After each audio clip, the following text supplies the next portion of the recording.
পিছিয়ে যায়, আরো পিছিয়ে যায়, আরো পিছিয়ে যায়, পিছিয়ে যায়।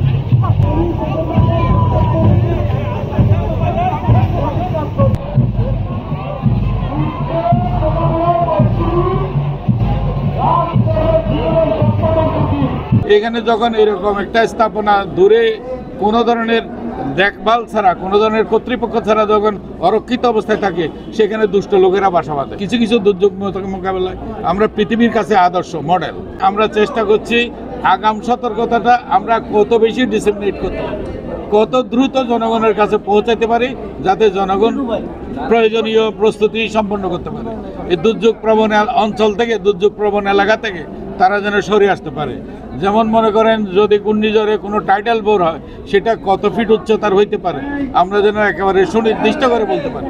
সেই ধরনের আগাম সতর্কতা আমরা নিচ্ছি, চেষ্টা করছি। সারা পৃথিবী থেকে ওদের স্বপ্ন পূরণে পাশে থাকতে পেরে আমরা গর্বিত।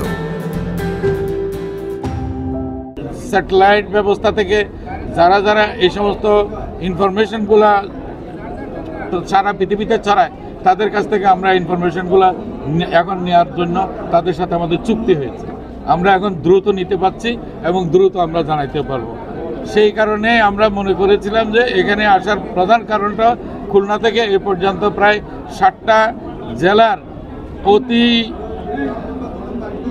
দূরবর্তী যে সমস্ত উপজেলা আছে, যে সমস্ত দুর্যোগপ্রবণ উপজেলা, সেখানে যে সমস্ত সাইক্লোন শেল্টার ইত্যাদি গঠন করা হয়েছে, তৈরি করা হয়েছে এবং সরকার ইতিমধ্যে গৃহীত কর্মসূচির আলোকে আরও যেগুলি গৃহীত হয়েছে, যেগুলি এখনও নির্মাণ করা হয় নাই, সেগুলি সঠিক জায়গায় নির্মাণ হবে কিনা, আগেরগুলো যেখানে করা হয়েছে সেটা যথাযথ ব্যবহার হচ্ছে কিনা, এবং এগুলি পর্যবেক্ষণে আমরা যেগুলি পেয়েছি সেই সমস্ত কিছু কিছু জায়গা আছে যেখানে অনেক প্রভাবের কারণে এগুলির জায়গা স্থান নির্বাচন করা হয়েছে, এটা যথার্থ না।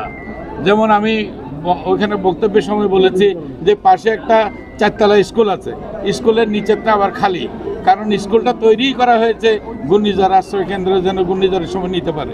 তার থেকে 200 গজ দূরে আরেকটা ঘূর্ণিঝড় আশ্রয় কেন্দ্র করা হয়েছে। তো এটা তো এখানে হওয়ার কথা না।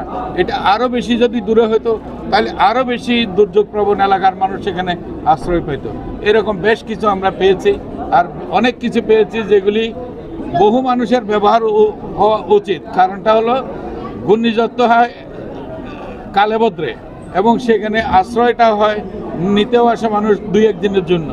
এরপর সারা বছর যে স্থাপনাটাতে ব্যবহার হবে, এটা যথার্থ ব্যবহার অনেক জায়গায় হচ্ছে না, অথবা অনেক জায়গায় আন্ডার ইউজ হচ্ছে, অনেক জায়গায় এটা টোটালি পরিত্যক্ত হয়ে আছে দূরবর্তী পর্যায়ে। এখানে যখন এরকম একটা স্থাপনা দূরে কোনো ধরনের দেখভাল ছাড়া, কোনো ধরনের কর্তৃপক্ষ ছাড়া যখন অরক্ষিত অবস্থায় থাকে, সেখানে দুষ্ট লোকেরা বাসা বাঁধে। দুষ্ট লোকেরা সেখানে আড্ডা জমায় কিংবা নানা রকমের সমাজবিরোধী কাজ যারা করে তাদের জায়গা হয়। তো সেগুলি থেকে আমরা পরিত্রাণের জন্য ব্যবস্থা নিচ্ছি। এই সমস্তগুলা যেগুলি ইতিমধ্যেই তৈরি হয়ে গেছে, সেগুলি যাতে যথাযথ ব্যবহারে আনা যায় সেটার জন্য চেষ্টা করছি, উদ্যোগ নেওয়া হচ্ছে। আর আগাম এরপরে আরও 90টি আমরা সরকার থেকে করতে যাচ্ছি।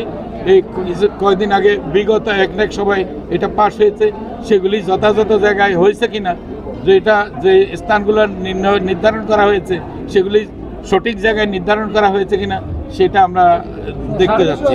বাংলাদেশ আমরা মনে করি কিছু কিছু দুর্যোগ মোকাবেলায় আমরা পৃথিবীর কাছে আদর্শ মডেল। যেমন ঘূর্ণি উপদ্রুত জায়গায় আমাদের এখানে স্মরণকালে মৃত্যু হয়েছে এরকম খুব কম পাওয়া যাচ্ছে, নাই ধরতে গেলে। আমরা যে ব্যবস্থাপনাটা আছে সেটা মডেল হিসেবে অন্য দেশে ব্যবহার করছি। এবং আর অন্য যে দুর্যোগগুলো আছে, ঘনবসতির কারণে আমাদের এখানে অগ্নি হয়, নানা রকমের হয়, অথবা ঘনবসতিপূর্ণ এলাকায় কেমিক্যাল কারখানা। এই কিছুদিন আগে আপনারা দেখলেন জলবায়ু জনিত কারণে যেসব দুর্যোগগুলো হচ্ছে, সেগুলি সৃষ্টির পিছনে আমাদের কন্ট্রিবিউশন নাই, কিন্তু আমরা সাফারার, আমরা এটার জন্য সাফার করছি। সেই দাবি আমরা উত্থাপন করছি আন্তর্জাতিক সম্প্রদায়ের কাছে।